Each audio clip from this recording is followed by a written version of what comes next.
Bonjour à toutes et tous, bienvenue sur ma chaîne Kamamuta, la chaîne où l'on parle d'amour, de souveraineté, de voyage et de sophrologie. Je suis Gaëlle, sophrologue, et aujourd'hui j'ai à cœur de vous présenter les indications et les contre-indications à la sophrologie. En effet, si vous êtes désireuse ou désireux de suivre un accompagnement sophrologique, peut-être vous sera-t-il utile de connaître les indications et les contre-indications à cette pratique.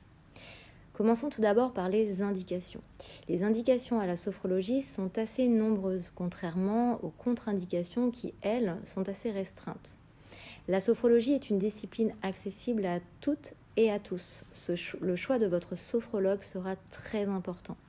En effet, veillez à ce que celui-ci ait reçu une formation de qualité qui lui permettra d'avoir les compétences requises et nécessaires afin d'adapter sa discipline dans un large domaine.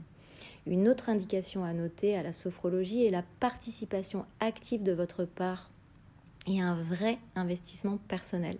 En effet, le sophrologue, lui, est là pour vous aider, pour vous accompagner et vous apporter le soutien dans votre démarche.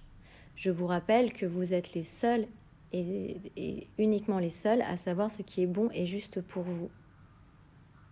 Il est important de noter que l'appropriation dans votre quotidien des techniques sophrologiques vues en séance sera la clé d'un changement positif dans votre vie et de la problématique que vous souhaitez résoudre. La sophrologie s'adresse donc à toutes les personnes motivées et actrices dans leur démarche de développement personnel. Elle s'adresse également à tous les âges de la vie et de par son large champ d'application, je peux vous donner l'exemple de la respiration, de l'écoute du corps, de la gestion du stress, du burn-out, de la gestion des émotions, mais également des valeurs de vie ou encore des conditionnements. La sophrologie s'axe dans ce sens au plus grand nombre d'entre nous. Maintenant, concernant les contre-indications.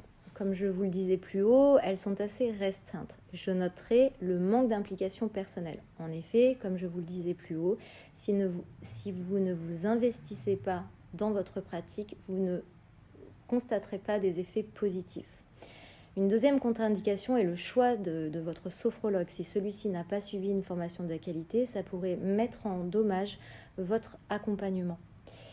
Et pour finir, je noterai plus spécifiquement dans certaines maladies psychiatriques où la sophrologie pourrait altérer la pathologie.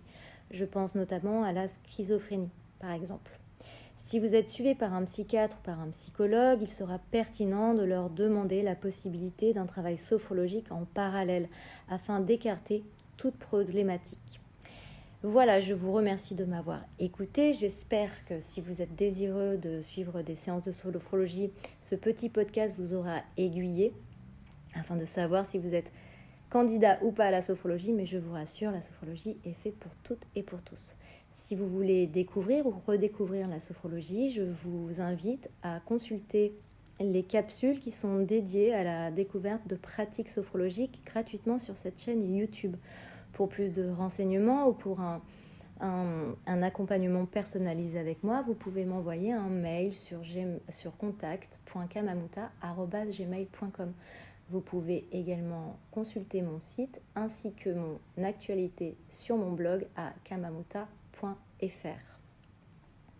Je vous remercie de votre attention. Si vous souhaitez vous abonner à la chaîne pour la faire vivre, vous n'avez qu'à cliquer sur la petite cloche. Vous pouvez également partager cette chaîne ou bien ce post et le liker s'il vous a plu. Je vous dis à toutes et toutes très vite pour une nouvelle séance de sophrologie ou d'un podcast. Et je vous rappelle que je suis actuellement dans le voyage de l'amoureux avec Karl Monvan. Je vous invite à écouter les podcasts relatifs à ce projet si celui-ci vous intéresse. À très vite et Kamamuta dans vos cœurs.